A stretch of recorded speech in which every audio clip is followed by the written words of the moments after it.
Au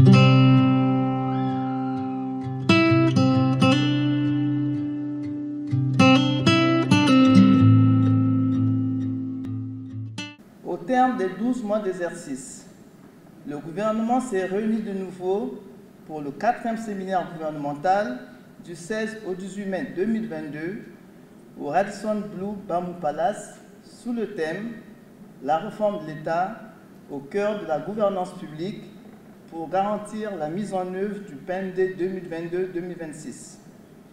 En effet, dans la marche vers le développement que les citoyennes et les citoyens congolais poursuivent ensemble, sous le leadership du président de la République, la réforme de l'État n'est pas une option, mais un impératif incontournable.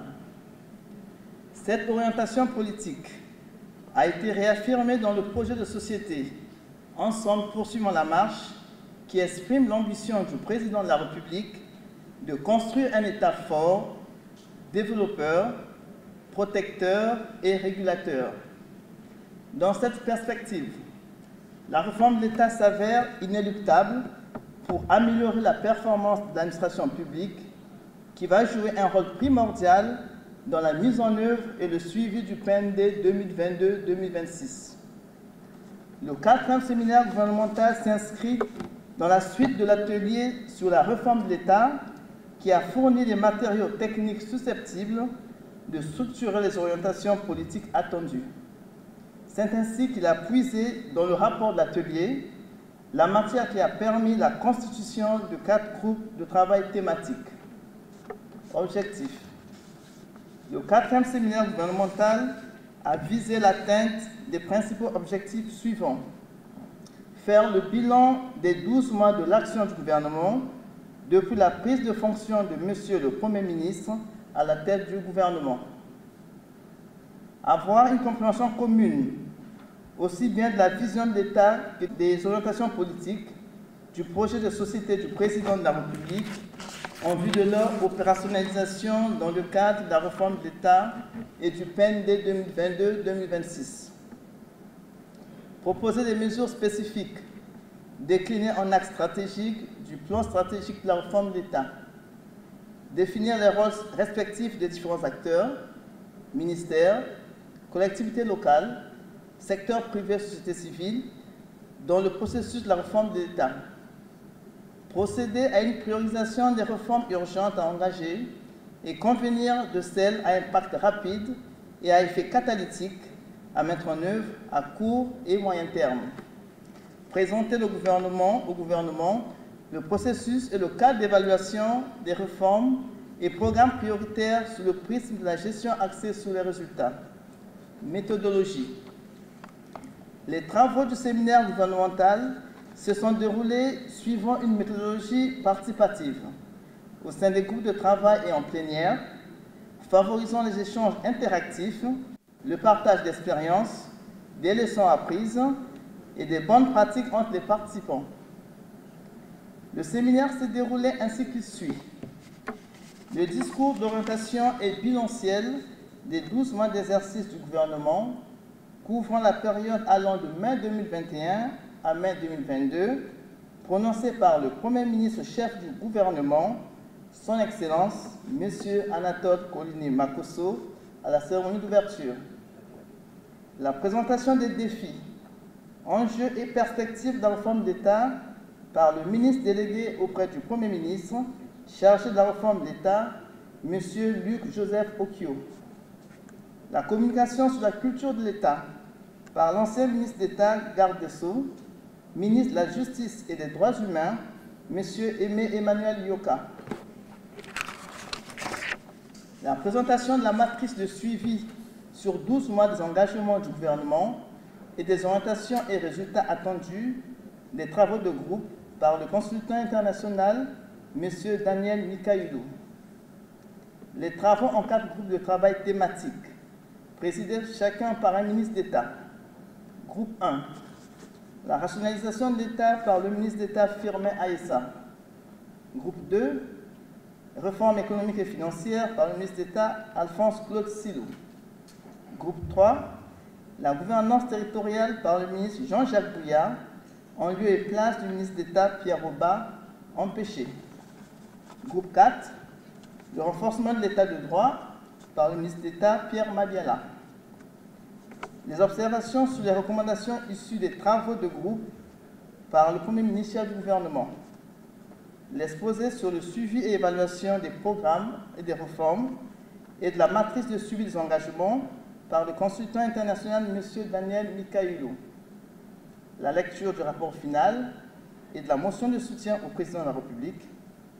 Le mot de clôture du séminaire. Déroulement. Prenons la parole pour son mot d'ouverture. Après les souhaits de bienvenue aux participants et aux différents invités, le Premier ministre chef du gouvernement a d'abord rappelé l'importance des séminaires gouvernementaux. Sur l'importance et l'impact des séminaires gouvernementaux dans la gestion de l'État et les réponses à apporter aux besoins multiples et urgents des Congolais, le Premier ministre chef du gouvernement a déclaré que ces séminaires sont devenus un espace structuré, un mécanisme d'appropriation, d'évaluation et de projection de la marche collective du gouvernement uni derrière le président de la République, chef d'État. De jour en jour, il justifie la pertinence de leur institutionnalisation en envisageant un cadre réglementaire.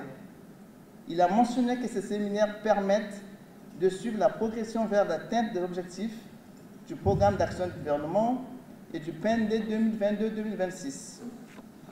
Commentant la pertinence des séminaires gouvernementaux, le Premier ministre chef du gouvernement a affirmé qu'ils permettent au gouvernement de s'auto-évaluer afin d'améliorer le fonctionnement des départements ministériels et la qualité des services publics en vue de répondre avec satisfaction aux attentes urgentes des Congolaises et Congolais. Après avoir rappelé le thème du présent séminaire gouvernemental, le Premier ministre chef du gouvernement a souligné le contexte particulier dans lequel il s'est tenu. Il est en réalité le premier après le lancement du PND 2022-2026 et se tient une année jour pour jour depuis la mise en place de l'équipe gouvernementale actuelle. C'est ainsi qu'il a annoncé qu'au terme des 12 mois de gouvernement, il est question d'esquisser un bilan d'étape des 12 batailles sur lesquelles le gouvernement s'est engagé. Pour faire ce bilan, il s'est posé une série de questions, notamment qu'est-ce qui a été fait? Quelle en est la portée sur le plan des besoins et du quotidien des populations?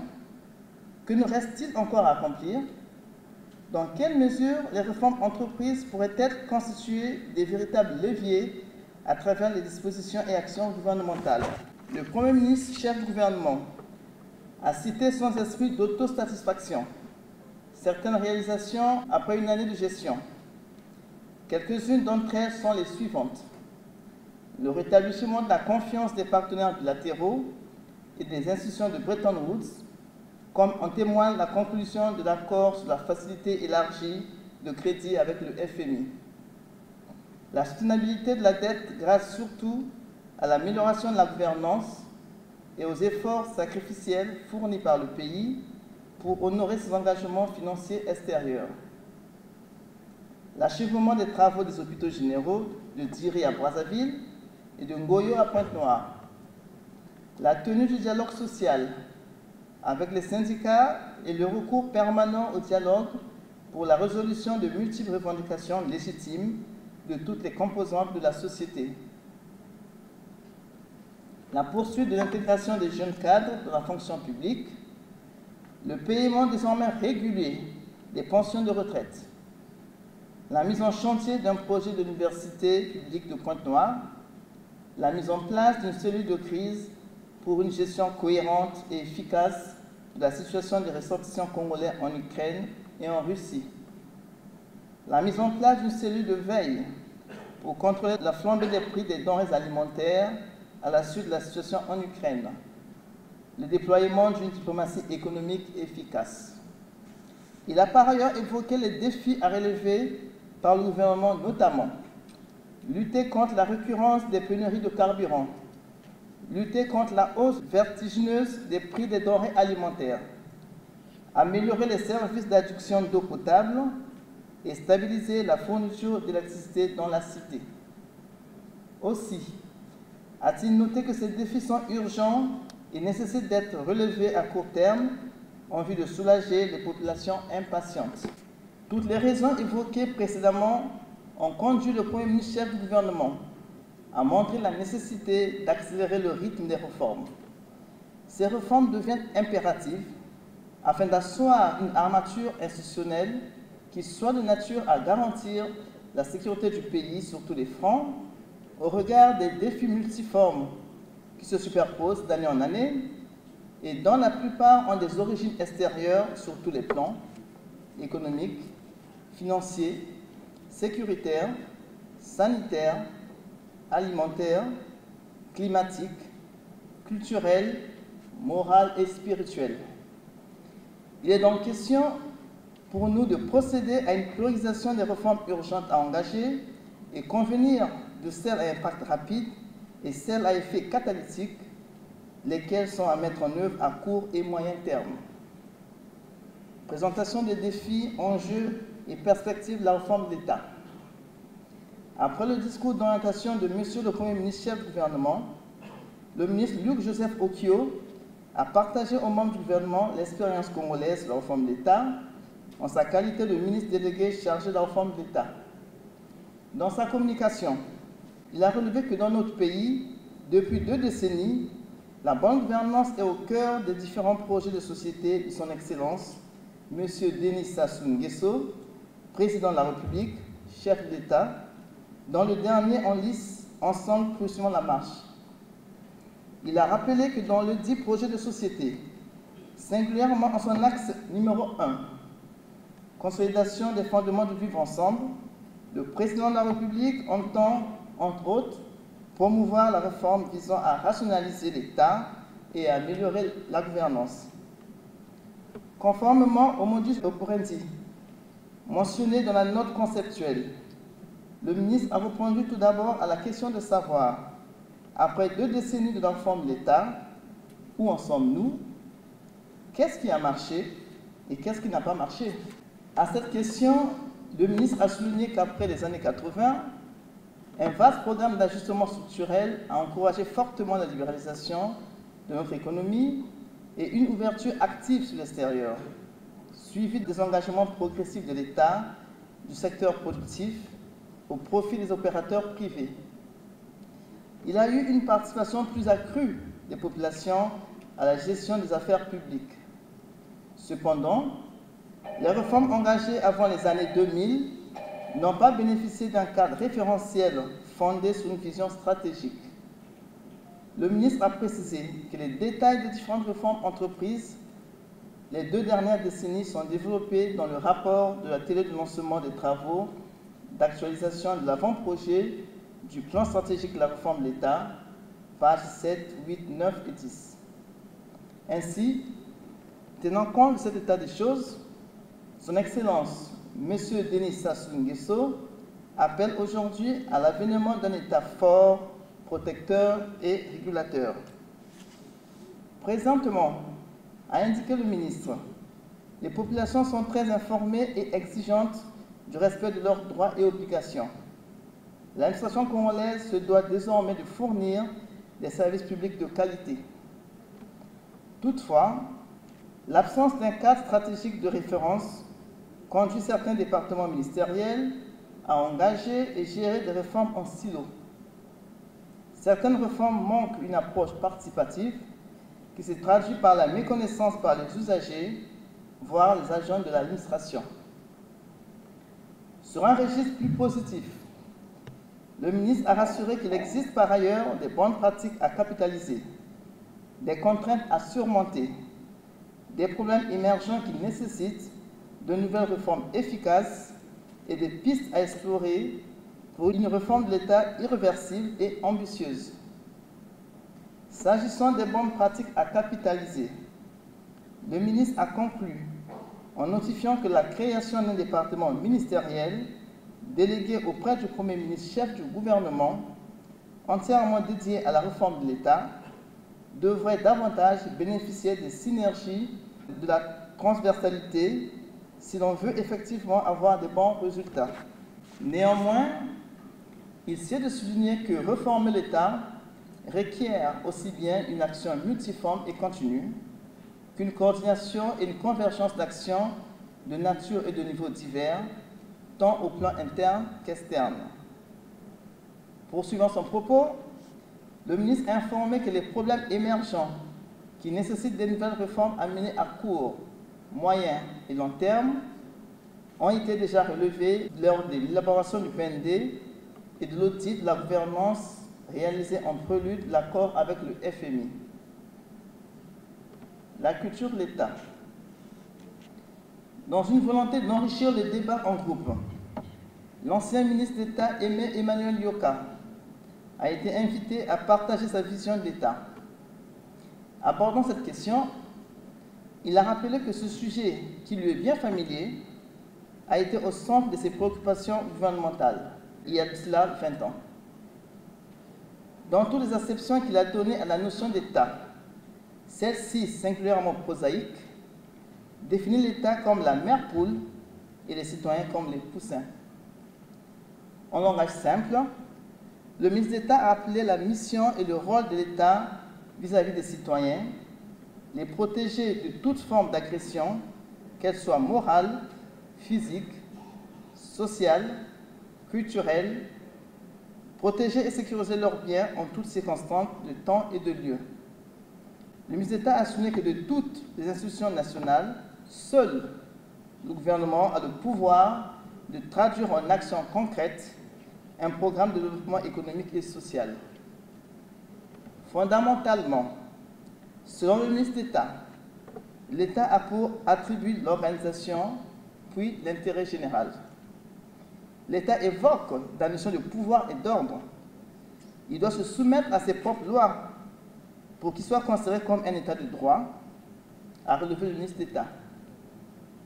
La puissance publique s'exprime par la loi qui ordonne et interdit, entretient un contrat social avec ses citoyens, combat le manque de culture de l'intérêt général et du sens du bien commun. À la fin de son propos, le ministre d'État a invité respectueusement le Premier ministre chef du gouvernement à créer un nouvel État qui ne soit pas le reflet d'une organisation étrangère empruntée, mais plutôt le reflet de notre culture et de notre propre vision de la société. Orientation et résultats attendus des travaux en groupe. Le consultant international, M. Daniel Nkailou, a donné les détails du déroulé des travaux en groupe, comme mentionné de la note conceptuelle mise à la disposition des membres du gouvernement. Il s'agit donc, pour chaque groupe de travail, de faire des propositions sur les orientations politiques et les mesures spécifiques, les réformes à impact rapide qui vont améliorer l'offre et la qualité du service public, les rôles et les responsabilités respectifs des différents acteurs, départements ministériels, collectivités locales, secteur privé et société civile, dans le processus de la réforme de l'État. Travaux en groupe thématiques. Repartis en 4 groupes, les membres du gouvernement ont travaillé en toute responsabilité, conformément aux exigences des objectifs généraux et spécifiques définis dans la note conceptuelle. Dans chaque groupe, les discussions interactives ont permis aux participants d'examiner de manière profonde, pragmatique et réaliste les problèmes dans différents secteurs sociaux. Ils se sont accordés à proposer des solutions qui tiennent compte pour chaque problème de sa transversalité, des moyens de mobilisation des ressources nécessaires et des obstacles qui peuvent entraver sa résolution. À la fin des travaux de groupe, chaque président de groupe a présenté le rapport des travaux de son groupe en séance plénière.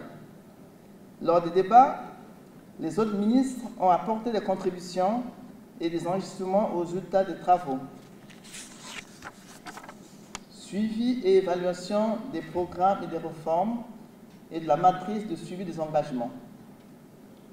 S'agissant du suivi et de l'évaluation des réformes, notamment des réformes prioritaires, M. Daniel Nkailou, consultant international, a d'abord fait observer que les réformes ne sont pas toujours évaluées. De ce fait, il a proposé de renforcer les il n'est pas toujours aisé d'apprécier objectivement leurs résultats et leurs retombées pour les citoyens.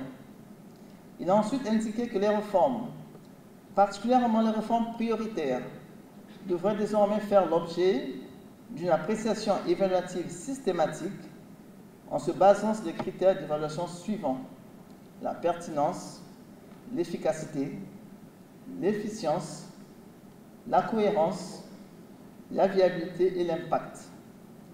Une telle perspective suppose la réalisation d'un état des lieux des réformes entreprises au cours des 10 ou 5 dernières années pour dégager des leçons apprises et les bonnes pratiques qui devraient éclairer la mise en œuvre des réformes prioritaires. Le suivi et l'évaluation des réformes prioritaires devront être réalisés sous la supervision du Premier ministre-chef du gouvernement, avec l'appui technique du ministère en charge de la réforme de l'État, qui travaillera en étroite collaboration avec les ministères concernés. Une présentation de la matrice de suivi des engagements de quelques ministères a été faite par le consultant international. Recommandations. Défis, enjeux et perspectives de la réforme de l'État. Le ministre Luc Joseph Okio a défini des pistes suivantes à explorer pour une réforme d'État efficace, à savoir la mise en place d'un fonds d'appui à la réforme de l'État, l'opérationnalisation de la Commission nationale de la réforme de l'État, CNRE, organe technique d'orientation, de concertation, d'impulsion de la politique de l'État en matière de réforme, la formulation d'un cadre de référence fondé sur la vision et les orientations stratégiques du chef de l'État, la culture de l'État. Les membres du gouvernement ont pris acte de la vision de l'État présentée par l'ancien ministre d'État, M. Aimé Emmanuel Yoka. Travaux en groupe. Depuis 2 décennies, le Congo s'est doté d'un cadre juridique, institutionnel et d'un arsenal de réformes, preuve d'une volonté et d'un engagement politique. Le problème, sans aucun doute, réside dans la volonté et la capacité de leur mise en œuvre effective et leur utilisation optimale. Cette faiblesse mérite d'être corrigée au moyen de mécanismes de gestion appropriés par les organes et les agents administratifs qui ont la responsabilité d'appliquer ces réformes. Dès lors, une réflexion profonde sera engagée dans les départements ministériels sur la faisabilité des réformes urgentes qui ont été identifiées dans les groupes de travail, mais qu'il faudrait aussi prioriser. Dans le cas d'espèce, l'on pourrait citer les réformes qui ont un caractère particulièrement urgent, celles qui touchent d'une part la vie des personnels de l'État, donc statut général de la fonction publique, fonctionnement de l'administration publique, la réforme de la justice, la restauration des secrétariats généraux et des directions générales, des ressources humaines dans les départements ministériels. Et d'autre part, celles qui touchent la vie des citoyens, le plan de résilience contre la vie chère par exemple. Suivi et évaluation des programmes et des réformes. Renforcer le pilotage stratégique et la coordination technique des réformes en s'appuyant sur le plan stratégique de la réforme de l'État. Élaborer une cartographie des réformes qui est un outil indispensable pour le suivi et évaluation des réformes. Établir un plan global de suivi et évaluation des réformes en mettant l'accent sur les réformes prioritaires. Valider les documents de base de suivi et évaluation des politiques publiques, la politique nationale d'évaluation de la performance, le guide méthodologique d'évaluation de la performance de l'action publique, la feuille de route pour l'opérationnalisation de la logique de la performance. Élaborer un guide de suivi et évaluation des réformes. Mettre en place un système d'information et de communication sur les réformes. Renforcer les capacités du ministère en charge de la réforme d'État et des directeurs des études et de la planification en suivi et évaluation des politiques publiques, des programmes et des réformes. Élaborer des plans de suivi et évaluation dans tous les ministères. Prévoir une allocation budgétaire pour le suivi et évaluation dans tous les ministères. Procéder à l'institutionnalisation de l'organe d'évaluation de la performance de l'action gouvernementale à la primature. Conclusion. Après 3 journées de travaux, Le 4e séminaire gouvernemental a bien atteint les objectifs généraux et spécifiques préalablement fixés dans la note conceptuelle. Il ressort du bilan des 12 mois d'exercice du gouvernement que beaucoup de réalisations ont été faites. Il convient d'insuffler une dynamique à l'exécution du programme d'action du gouvernement et du PND 2022-2026. La forte volonté politique exprimée quant à la mise en place imminente de réformes à impact rapide vient de nouveau confirmer l'engagement du gouvernement à intégrer les mécanismes de suivi et d'évaluation dans l'administration publique en vue de l'amélioration de la gouvernance par les résultats.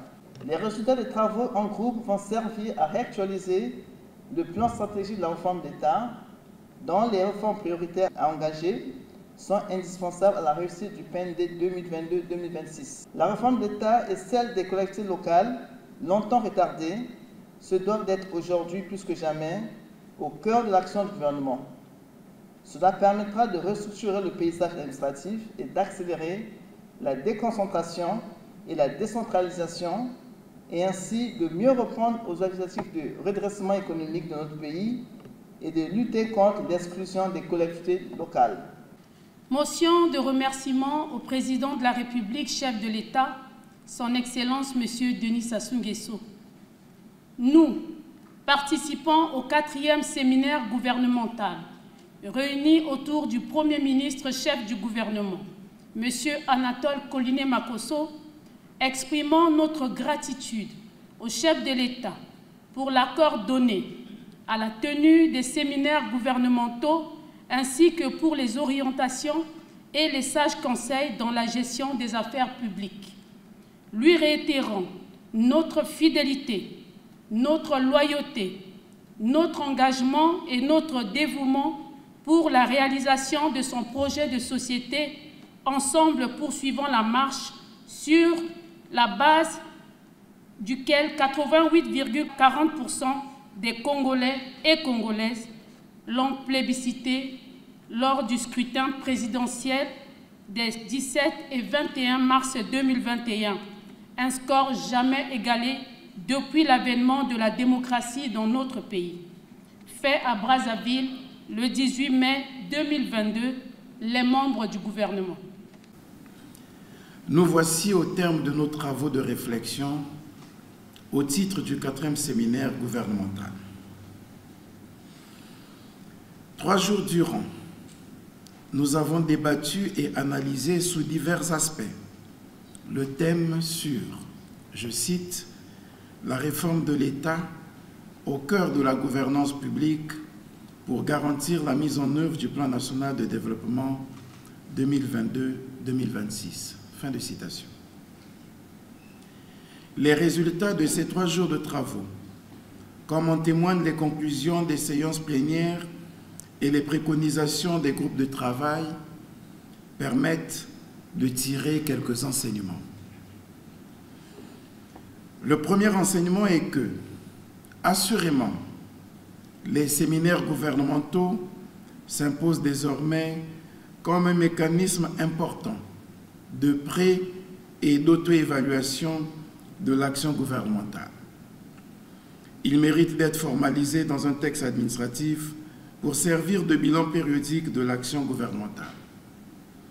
En effet, les recommandations pertinentes qui découlent des débats, souvent intenses, techniques et parfois divergents, aident le gouvernement dans son action de gestion de l'État à afficher sa collégialité, à assumer sa solidarité, à faire preuve de responsabilité et à exécuter son devoir de redevabilité dans la mise en œuvre efficace du projet de société du président de la République, chef de l'État, son Excellence M. Denis Sassou Nguesso, que je cite, « Ensemble, poursuivant la marche ».